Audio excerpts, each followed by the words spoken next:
From the studios of Farm Journal Broadcast, this is AgDay.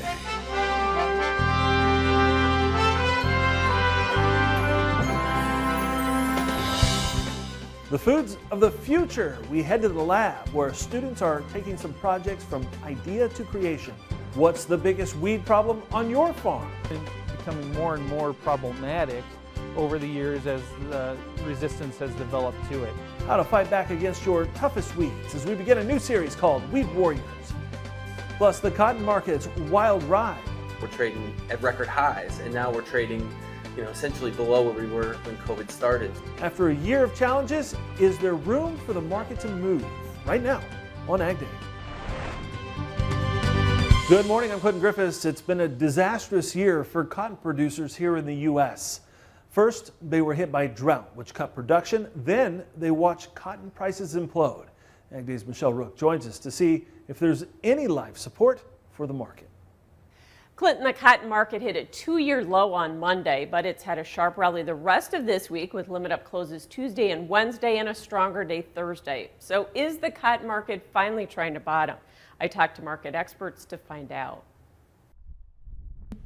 Cotton prices have dropped sharply the last few months, with December down nearly 50% from the contract highs. It's been caught in global recession and demand fears, especially in China, with their lockdowns and slowing economy. So cotton has been the doormat of the commodity complex. Cotton specifically, Michelle, we talked 4 months ago, we're trading at record highs, and now we're trading, essentially below where we were when COVID started. Payne says the cotton market is so export dependent, and so talk this week that China may ease their zero tolerance policy on COVID could be the catalyst to finally bottom that market. There's a lot of moving parts, I think, to cotton in the short run here, but China reopening is one of the big keys to getting the merchandise trade moving again, as well as a lot of other factors when it comes to inflation, but I think this is the main one. He says December 2022 cotton looks undervalued, with drought-stricken production at a multi-year low of 13.8 million bales, which luckily farmers will collect crop insurance on. However, new crop contracts for 2023 need a correction, or the market risks losing acres to other competing crops. I think you start to look at what is needed for price to incentivize producers in the United States to plant cotton on the margins. I mean, you're looking at 10 cents up. I would think 80 cents needs to be done with $6 corn. So Payne and other market analysts are hopeful the market is close to bottoming. Last I checked, the D's March spread was in an inverse. But I do think, just for no other reason, we could see this market rally a bit, here short term, if not intermediate term, on the strength of fundamentals. But it may depend on next Wednesday's WASDE report and what USDA does with demand projections. Speaking of demand, cotton exports were stronger this week at nearly 122,000 running bales. Most of the business was to China, but traders continue to be concerned about demand due to the stronger U.S. dollar to the yuan, lower crude oil prices, and the weaker stock market. All right, thanks, Michelle. Checking the latest drought monitor for the second straight week. Abnormal dryness and drought broke a record for much of the country. 62.7% of the country is in moderately dry to exceptionally dry condition. That's down only slightly from last week. Forecasters say warm and dry conditions dominated the northern plains and the upper Midwest, where some areas are experiencing flash drought conditions. After enjoying a few days of warmer temperatures, it looks like colder conditions are on the way for parts of the country. AgDay affiliate WNDU meteorologist Chuck Heaver is in for the honeymooning Matt Yurisovic with the latest. Well, a cold front is pushing across the country, and that's going to set up the stage for some high winds and some well-needed rain. The cold front pushes to the east, just to the west of Chicago on Friday. You see the showers and thunderstorms, especially down to the south. With that, we have the potential for very high winds. These are future wind gusts that we expect through the area. You can see down here, anything in purple is 40 mile an hour or higher through the Great Lakes, over near South Bend, Chicago. You're going to get in on that action. Then things die down on the backside of the storm. The winds calm down. We get a layer of rain through the area. Here's a quick look at the U.S. Drought Monitor. Obviously, southern Kansas and over in central California desperately in need. Yields in the Fields on AgDay is brought to you by Micro Essentials from Mosaic, the science of more. Discover our proven products. Text YIELDS to 31313. Updating those yields in the fields. Jason Cloud of Union, Michigan is giving us a look at his harvest. He says the soybeans on his farm averaged 58 bushels to the acre. Corn averaged 165 bushels. And he says almost all the coin moisture was around 16%. Jason says he's extremely blessed and is now helping other families get their crop in. I'll have more on your forecast coming up. A noted researcher on livestock sustainability in the U.S. is finding himself in the middle of a firestorm. The New York Times recently publishing an article about Dr. Frank Mitlerner. Now, he's a professor and air quality specialist with the University of California, Davis, and heads up the Clear Center at the university. Now, he takes his research and puts it to work on livestock farms. The Times reviewing internal university documents claiming that the Clear Center receives almost all of its funding from industry donations. It also claimed it worked with a major livestock lobby group on a messaging campaign. Mitlerner speaking this week with AgriTalk about the article, saying they weren't able to dispute his research. Let's say I were to work on some pharmaceutical, let's say a vaccine or something. Then who would I work with to get a vaccine or some other pharmaceutical developed? I would, of course, have to work with the pharmaceutical industry. That is what the public would expect. That is what would happen. But in the case of animal agriculture, if there's anything questioned related to animal agriculture, then people expect that magically funds occur and that researchers do the research without even questioning where funding comes from.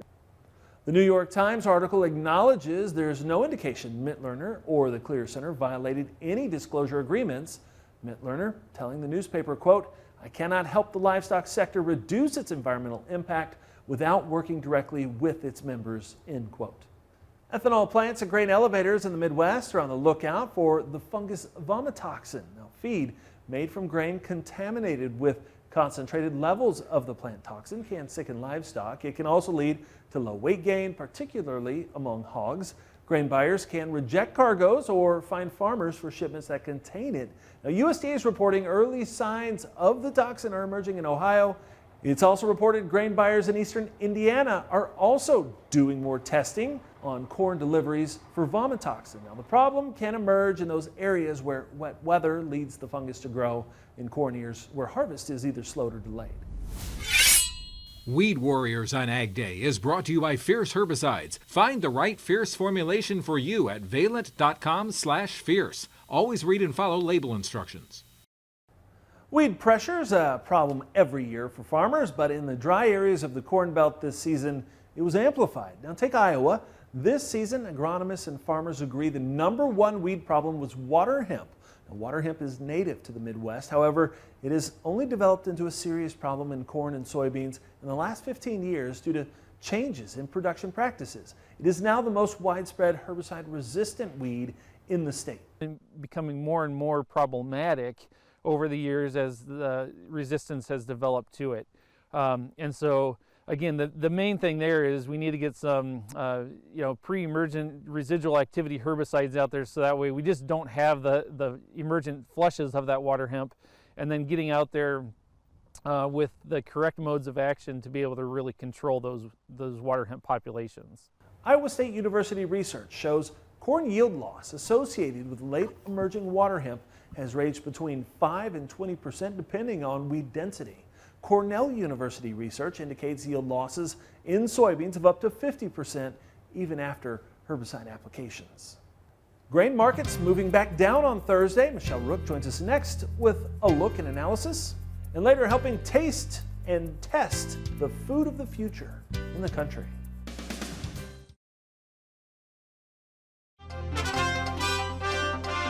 The U.S. dollar soared and corn global supply concerns faded, putting pressure on grains. Michelle Rook is back with more on Markets Now.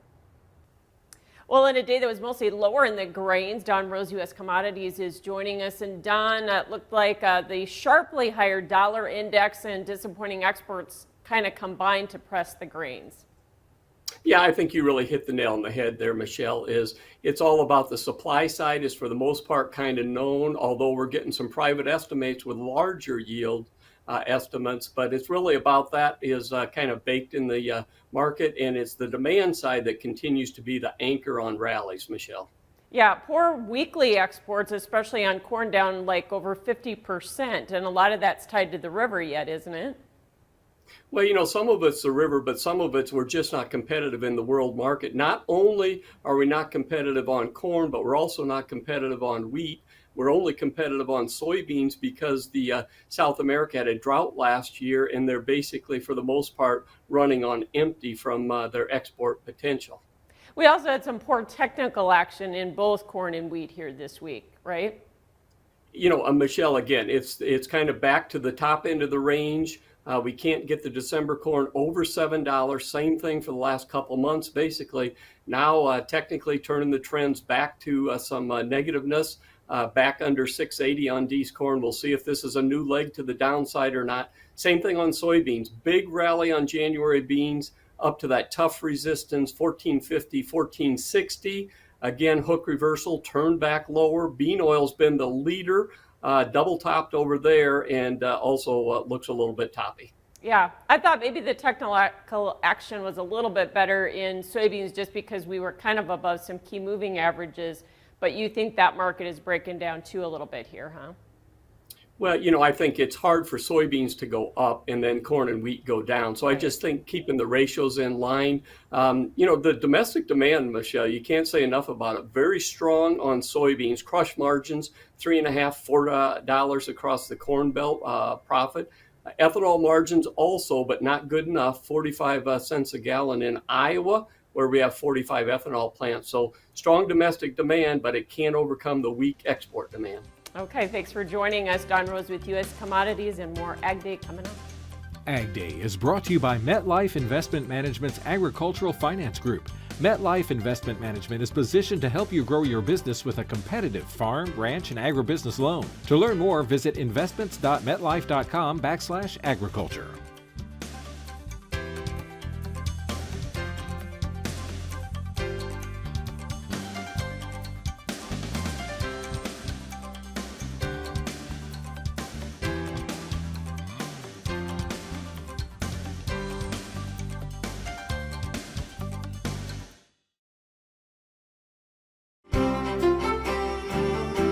Meteorologist Chuck Heaver joining us today to take a look at our national forecast, and we're starting with that cold front. Seems to be pushing its way across the country here. Yeah, the cold front's going to bring well-needed rain to the center part of the country, but the bigger story is actually going to be the wind. All right, let's take a look at the jet stream. That's an indicator of where the storms are going to ride, and you can see the low pressure out to the west, and then we have the cold front that slides through. After the cold front passes, we're in a more zonal flow, so we're going to see mild conditions across the country, and really not until late Monday, Tuesday, and Wednesday, we have another buckle on the jet stream with low pressure out to the west, but the majority of the country still stays mild really through the mid part and end of next week. Here's our look at future radar for Friday. You can see the cold front out to the west sliding its way to the east, and the storms firing up, potentially severe, down towards northern Texas. We'll keep our eye on that. That pushes through, and the other big news with this storm is the wind. We are going to see winds howling and gusting potentially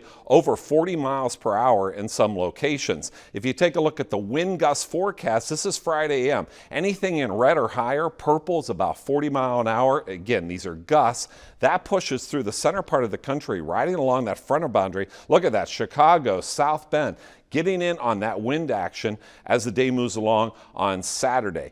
That pushes out, things calm down, then we get back to normal, and again, mild conditions anticipated.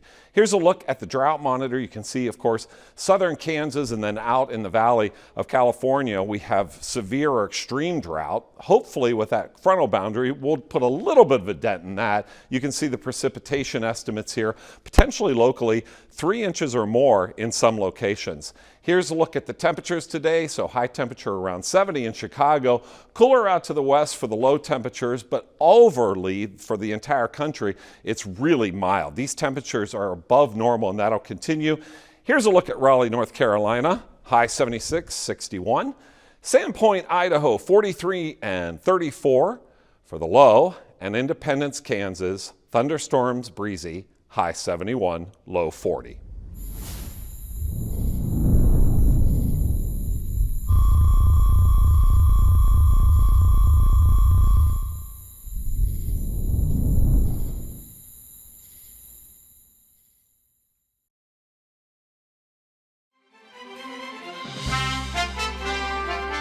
Want to save some money on feed and water when it comes to cattle? Kansas State veterinarian AJ Tarpon is looking into how throwing some shade might be the answer. Heat stress is a big factor that cattle producers all over the state battle year in and year out during the summer months. We embarked on a 2-year study to gather data on some of our mitigation and feeding strategies and trying to couple those two together to try to mitigate those stressors on our animals.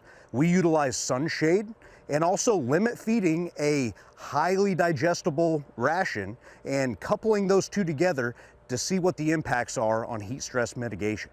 What we found, great statistical analysis was done, and we have very good results showing that shade by itself increases average daily gain in feeder cattle at stocker age size from 500 to 700 pounds during the summer months, increases average daily gain up to 7%. On top of that, it increases feed efficiency by up to 4. Now, what that means is animals are utilizing more of the energy that we are delivering to them, making the entire system more sustainable. On top of the feed efficiency and the average daily gain, we also looked at water. Whenever we utilize sunshade and limit feeding, we can reduce the daily needs of these growing animals by up to 1 gallon a day. Now, when we incorporate that on a per animal basis on an entire cattle feeding operation, that could be thousands of dollars of savings just in the water savings. If you're contemplating utilizing shade or changing your feeding practices during the summer months to improve your efficiencies and well-being of the animals, keep in mind, not only are we improving performance, reducing the needs of all the inputs such as water and feed resources, but we're also increasing cattle comfort. During the study, we also measured panning scores, and panning scores are a way that we can measure how much heat stress those animals are having. We drastically and statistically reduced the amount of panning scores, which really shows us we have increased cattle comfort, increased cattle performance, increased animals' ability to utilize the nutrients that we're providing for them. Coming up, learning the science behind the food we eat from the ground up. How students at Purdue are helping identify the food of the future in the country. The NRCS Conservation Stewardship Program cost shares more than 150 practices on farms and ranches. Visit your local service center or farmers.gov today.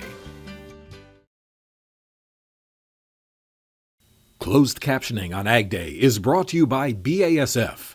BASF, helping you do the biggest jobs on earth.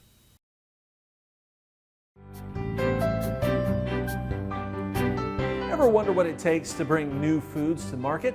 It often starts in a lab.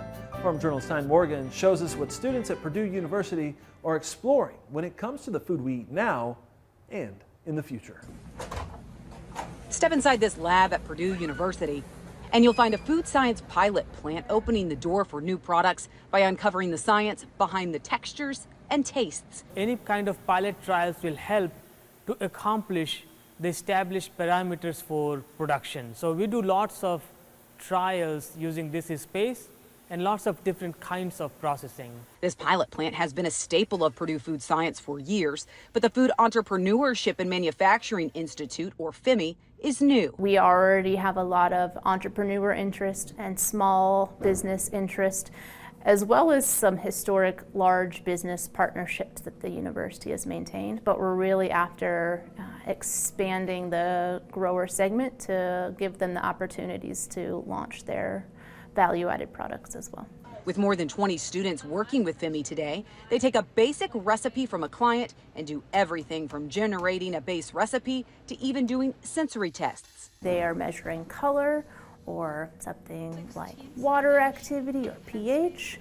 We have a range of specifications, both quality and safety-wise, that will ensure that as the product is scaled, they will have a consistent, safe product for their potential customers. This lab will upscale food products derived from common commodities like corn and soybeans to the more rare commodities like chickpeas, pistachios, or even hemp. It's not just the taste and texture FEMI continues to uncover. Students and faculty are even exploring the food quality and food safety side of the upscale equation. I'm learning as well, right along with them, to understand some of the mechanisms required and some of the questions that need to be asked to make sure that as your product scales from something that you may make in your home space to something that would happen in an industrial environment. From a sensory lab to other hands-on training, these Purdue food science students are getting a taste for the obstacles and opportunities of taking a food from ideation to creation. All right, thanks, Tyne. And that's all the time we have this morning. We're sure glad you tuned in. From all of us here at AgDay, I'm Clinton Griffiths. Have a great day.